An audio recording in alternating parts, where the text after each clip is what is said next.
नमस्कार दोस्तों, स्वागत है आपका मेरे चैनल भक्ति रसवाणी में।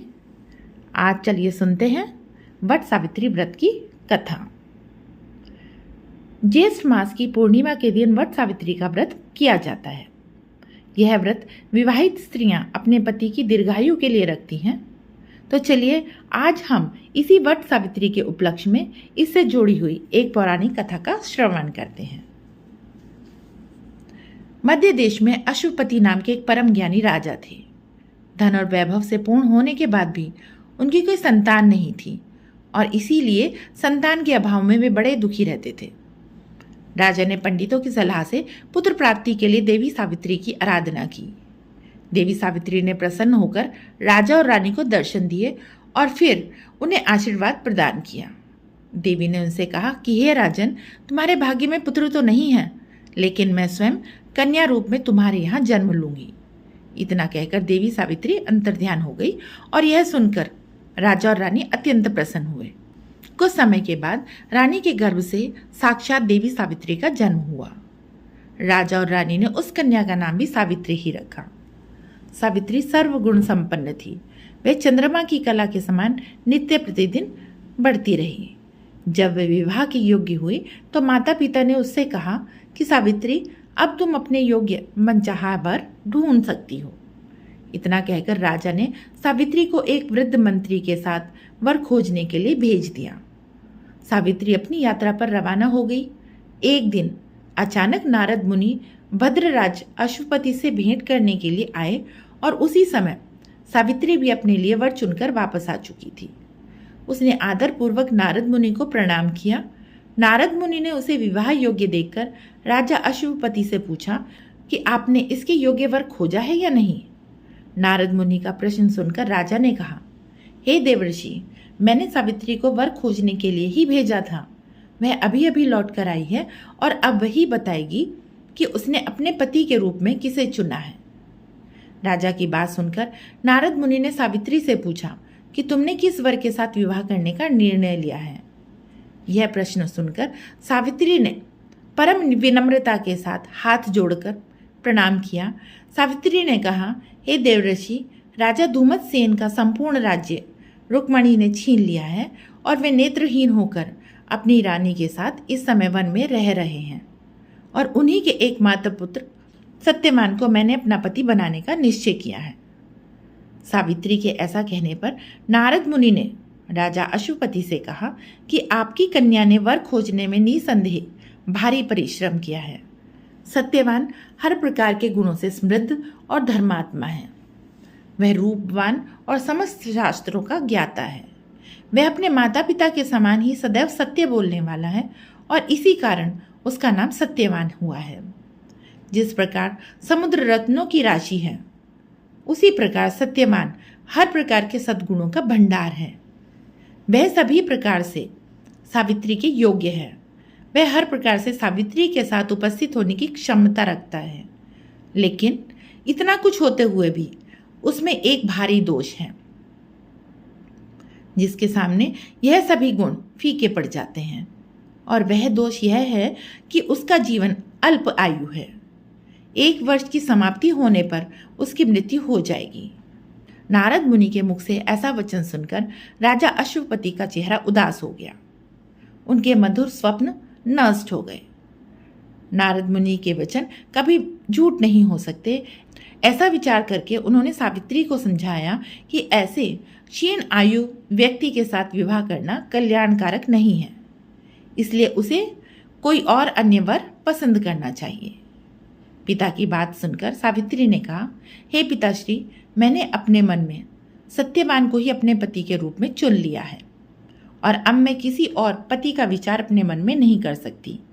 कोई भी संकल्प पहले मन में आता है और फिर वाणी से कहा जाता है और कहने के बाद उसे करना ही होता है, चाहे वह शुभ हो या अशुभ। मैंने जिसे एक बार अपने मन से पति स्वीकार कर लिया है, अब वही मेरा पति होगा। अब मैं किसी दूसरे का वरण कैसे कर सकती हूँ। राजा एक ही बार आज्ञा देता है, ब्राह्मण एक ही बार प्रतिज्ञा करते हैं और कन्यादान भी एक ही बार किया जाता है। अब जैसा भी है वही मेरा पति है। मुझे उसकी दीर्घायु या अल्प आयु होने से कोई हर्ष या विषाद नहीं है। अब कोई भी शक्ति मुझे इस निर्णय से डिगा नहीं सकती। मैं पुनः दृढ़तापूर्वक कहती हूँ कि सत्यवान ही मेरे पति होंगे। इस प्रकार सावित्री का दृढ़ संकल्प सुनकर नारद मुनि ने राजा अश्वपति को सम्मति दी कि तुम्हें सावित्री का विवाह सत्यवान के साथ ही कर देना चाहिए, यही उचित प्रतीत होता है। इस प्रकार राजा को समझा बुझाकर नारद मुनि अपने स्थान को चले गए। राजा अश्वपति ने भी भगवान के मंगलमय विधान में विश्वास करते हुए विवाह की समस्त सामग्री इकट्ठी की और कन्या तथा वृद्ध मंत्री को लेकर धूमतसेन की तपोभूमि में पहुंच गए। महाराजा धूमतसेन अपनी रानी और राजकुमार सत्यवान के साथ रहते थे। अश्वपति ने उनके पास पहुंचकर अपना नाम बताते हुए उनके चरणों में प्रणाम किया। राजा धूमतसेन ने अश्वपति के आने के कारण पूछा तो उन्होंने कहा कि मेरी कन्या सावित्री ने आपके सुपुत्र सत्यवान के साथ विवाह करने का निर्णय लिया है और मैं भी इससे सहमत होकर विवाह की तमाम सामग्री लेकर आपके समक्ष उपस्थित हुआ हूँ। राजा की बात सुनकर धूमतसेन उदास हो गए और उन्होंने कहा कि अब आप में और मुझ में कैसी समता। आप तो राज्य आसीन राजा और मैं राज्य भ्रष्ट रंक, इस पर भी हम दोनों नेत्रहीन और निर्धन हैं और वन में रह रहे हैं। आपकी कन्या ने वन के भारी कष्टों को नहीं जाना और इसीलिए उसने ऐसा विचार किया है। महाराज, आप अपने निर्णय पर पुनः विचार कर लीजिए। यह सुनकर महाराज अश्वपति ने कहा कि हे राजन, मैंने अपनी पुत्री सावित्री के साथ इन सभी बातों पर अच्छी तरह विचार विमर्श कर लिया है। उसका कहना है कि जहाँ मेरे पास अपने सास और ससुर तथा पति देव निवास करते हैं वहीं मेरे लिए बैकुंठ है। सावित्री के ऐसे दृढ़ निश्चय को सुनकर धूमतसेन ने विवाह की स्वीकृति दे दी। शास्त्र सम्मत रीति से सत्यवान और सावित्री का विवाह संपन्न हो गया और राजा अश्वपति अपनी राजधानी वापस लौट आए। सावित्री मनचाहे पति सत्यवान को पाकर सुखपूर्वक वन में उनके साथ रहने लगी और उनकी सेवा करने लगी। नारद मुनि के वचन हर समय सावित्री के कानों में गूंजते रहते थे। वह एक एक दिन गिन रही थी। उसने जब देखा कि पति की मृत्यु का दिन निकट आया है तो 3 दिन पहले से ही उसने उपवास करना आरंभ कर दिया। तीसरे दिन अपने पितरों का पूजन किया और वही दिन नारद मुनि ने सत्यवान की मृत्यु का बताया था। प्रतिदिन की भांति उस दिन भी सत्यवान अपने समय पर कुल्हाड़ी और टोकरी लेकर लकड़ी काटने के लिए वन में जाने लगा, तो सावित्री ने स्वयं भी उसके साथ चलने का आग्रह किया। सत्यवान ने अपने माता पिता की सेवा के लिए उसे वहीं ठहरने के लिए कहा। तब सावित्री अपनी सास ससुर से सत्यवान के साथ वन में जाने की आज्ञा लेकर आई और उसके साथ वन में चल पड़ी। सत्यवान ने वन में जाकर फल फूल तोड़े और बाद में लकड़ी काटने के लिए एक वृक्ष पर चढ़ गया। वृक्ष के ऊपर ही सत्यवान के सिर में भारी पीड़ा होने लगी।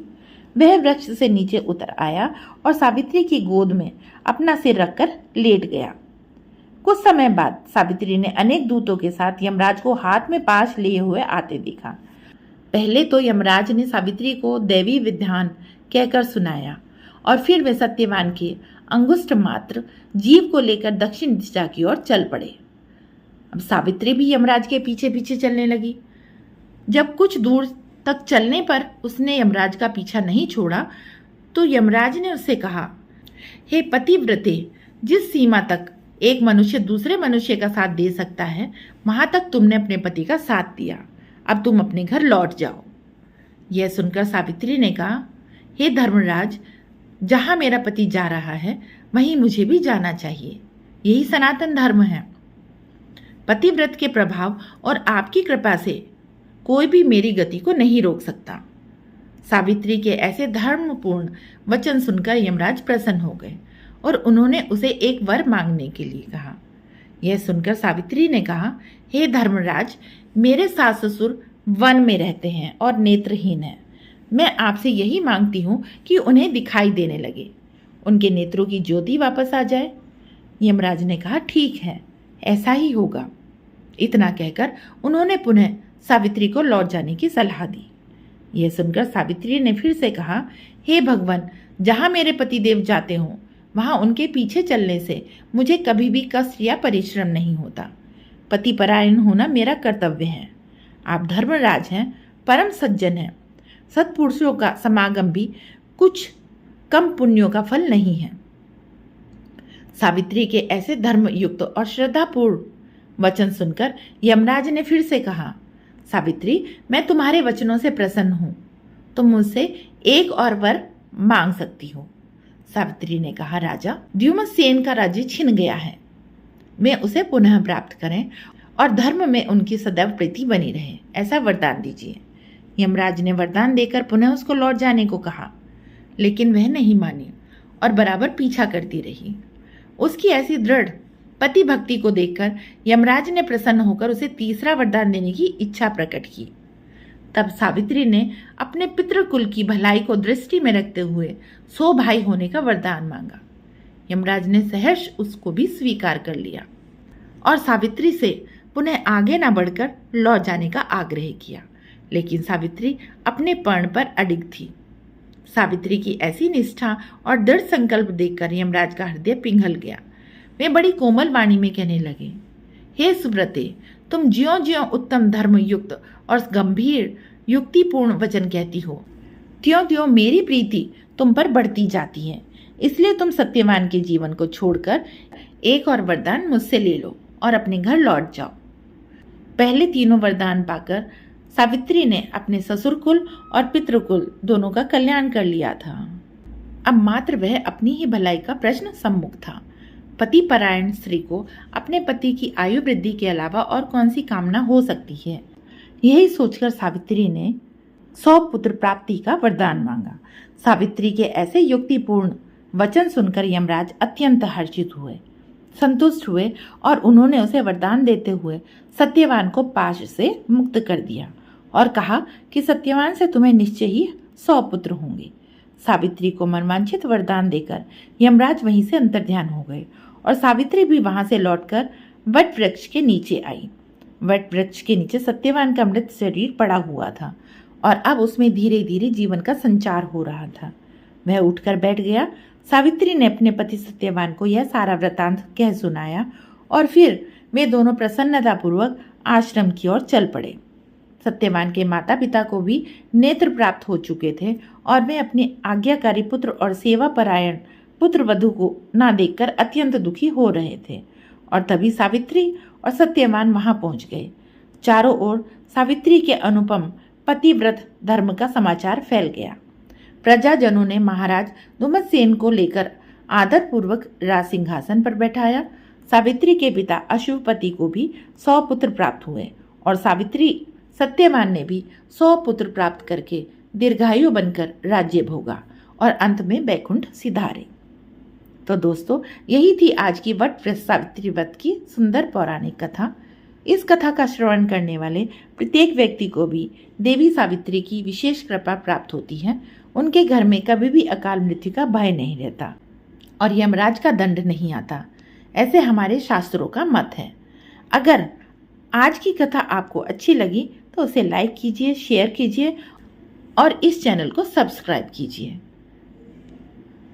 धन्यवाद।